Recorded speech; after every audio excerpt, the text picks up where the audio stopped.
In today's video, we are going to talk about the simplest, most sustainable strategy to lose body fat without weighing and measuring your food, without starving yourself and feeling restricted, or spending all of your time in the gym. I'm Andrew Martin, and our clients have dropped thousands of pounds combined, balanced their hormones, healed their gut, and optimized their health and performance. Now, before we jump into this today, if at any point you find this valuable, please comment and subscribe or share it with a friend if you think it might help. It would mean the world to me. So I am making this video because people tell me all the time that they can't lose weight and they're struggling unless they weigh and measure everything that they put into their mouth, or they cut out entire food groups and they do something like keto or fasting. And it's just not sustainable for them. So they're really struggling to figure out a way to lose weight that makes sense, fits their life, allows them to enjoy social events. And I used to feel the same way. I was a serial food weigher, so I would bring my food scale with me to family parties and to social events because at the time I was an athlete and all I cared about was winning, and so that made sense to me.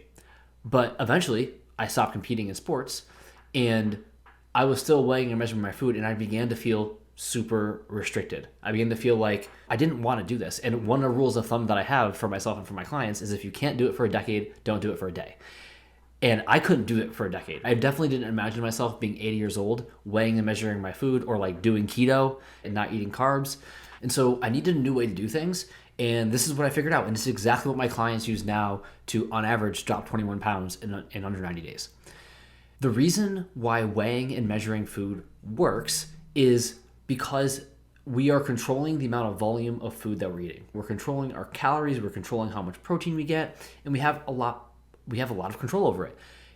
Truthfully, people are terrible at judging how much that they eat without some way to actually tell them that they're eating this amount. So whether it be containers that are pre-portioned out or a scale that tells you this is 6 ounces of protein, we're really, really bad at it. There was a study done in 1992 that showed that people ate 50% more calories than they estimated. So they had a group of people go through a 14-day study and essentially track their food and say, how much do you feel like you ate based on a guide that they gave them? And these people estimated that they ate 1,000 calories. Those same people also thought they had thyroid problems, they had weight loss resistance, and they didn't know why. But the truth is, they were eating over 2,000 calories and they didn't even know it because we're just really, really bad at estimating our food. They also estimated that they burned 300 more calories from the exercise that they did than they actually did. So not only are people in general overestimating how many calories they're burning, they're also dramatically underestimating how many calories that they're consuming. And weighing and measuring takes that out because it tells you objectively this is how much you're having. The problem is it's not sustainable to do for a long period of time. I'm sure if you've tried it, you probably feel the same way. Again, when I'm 80, I'm not going to be taking out my food scale at my family party when my grandkids are over to figure out how much chicken I'm eating. That's not going to happen. And so most people feel restricted doing it.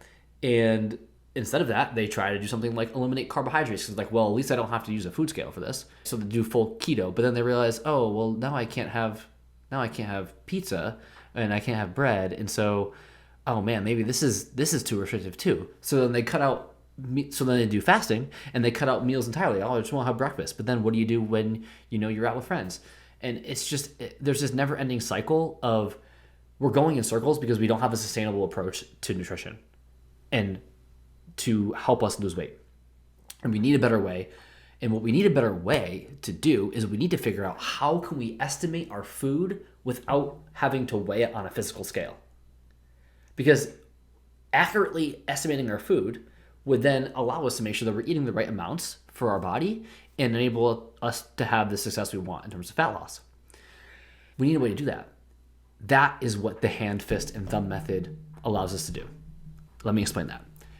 Step 1 of the hand, fist, and thumb method is we need to figure out how much you should be eating. To do that, all you do is go into an online calculator like this. Here's an example of one. You basically just plug in your age, your weight, your height, your physical activity, and what your goal is, and then it'll spit out a number for calories, protein, carbs, and fats for you to eat in order to achieve that goal.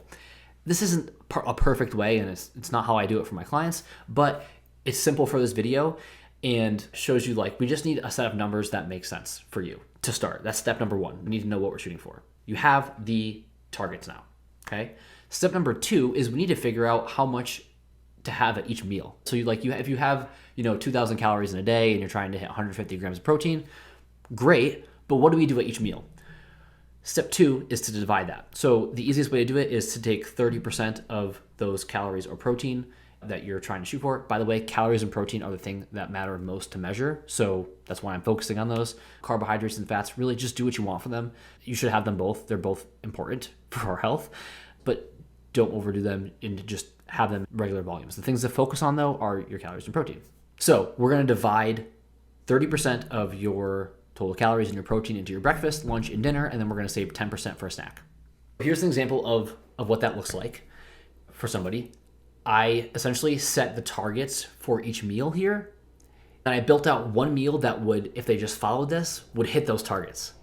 I also built out a meal that would hit those targets if they were to follow this more convenient option. Say they're on the go and they don't have a ton of time to make this optimal version of the meal. They can hit this more convenient option.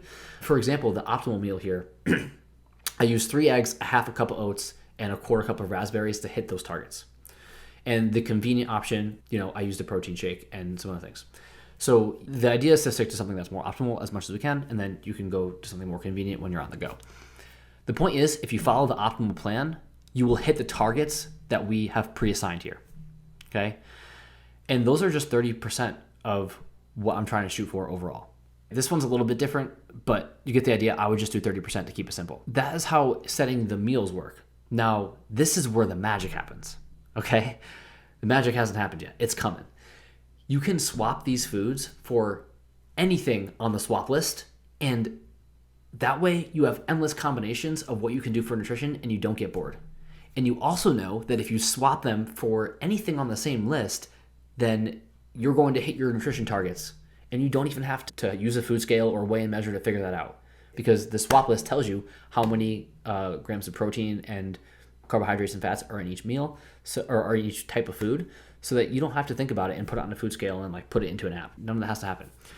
All you have to do is, if your meal plan says chicken, you go on the swap list and you find chicken, and say it says 4 ounces of chicken, then you find whatever food you want to switch it for that's on the same list. Maybe it's turkey, and you would know exactly how much to switch it for to still hit your targets. It is incredibly powerful because it allows you to custom create those meals as you go and still hit your nutrition targets, but choose the foods that you actually like and want to use and enjoy, which makes it sustainable. That's the food list. You can use this food list or you can find another one, but you're probably asking, Andrew, I thought you said I didn't need to weigh and measure things to do this. And you're right. That is where the hand, fist, and thumb method comes in. So we use the palm of our hand to measure protein. We'll use our fist to measure carbohydrates, and we'll use our thumb to measure fats. Here's how this works. You take your palm, and 4 ounces of meat would fit in the palm of your hand, a medium-sized palm. If it's a lean meat, which would be on the lean protein list, you would know that that's 21 to 28 grams of protein, somewhere in that range. If it's a fatty protein, it would be 15 to 21 grams of protein. For carbohydrates, a fist would be 1 cup of starches, which is 40 to 50 grams of carbs, or a fist would be 1 cup of fruit, which is 20 to 27 grams of carbs. And then a thumb would be a teaspoon of oil, which is 13 to 15 grams of fat, or a teaspoon of butter or nut butter, which is 7 to 10 grams of fat, your thumb.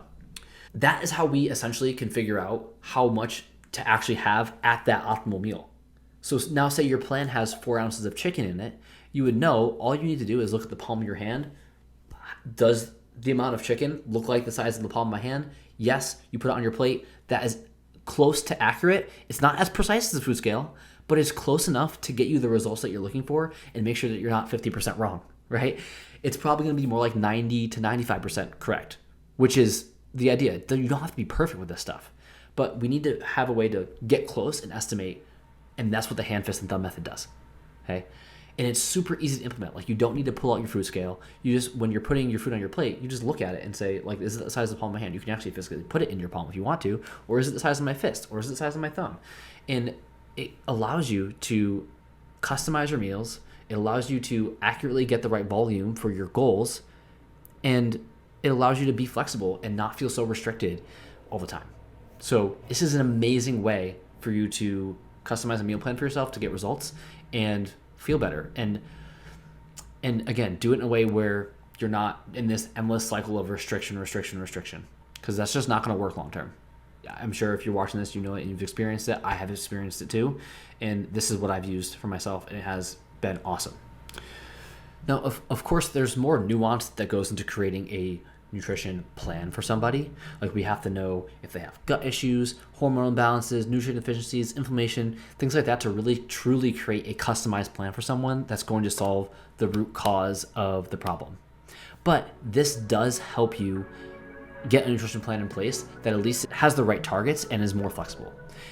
However, if you are struggling to lose weight or heal your gut and you really want to get to the bottom of it, what you can do is book a call through the link in the description. And we'll take you through our foundational testing, which includes hormones, metabolic health, and inflammation, and identify the real root cause, the reason of why you can't seem to make progress. We'll even give you those labs and testing for free on that call if you want to go and do that.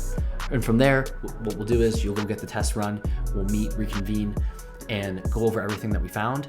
And if you want help fixing the problems that we find, we'll build you a custom protocol so that you don't have to think about it. And we'll take care of the whole thing for you. So if you want that, book a call through the link below. You have nothing to lose, and I'll see you there. And if not, I appreciate you watching anyway, and I hope this video helped you. Make sure that you subscribe if you want more content like this, and I'll catch you in the next one.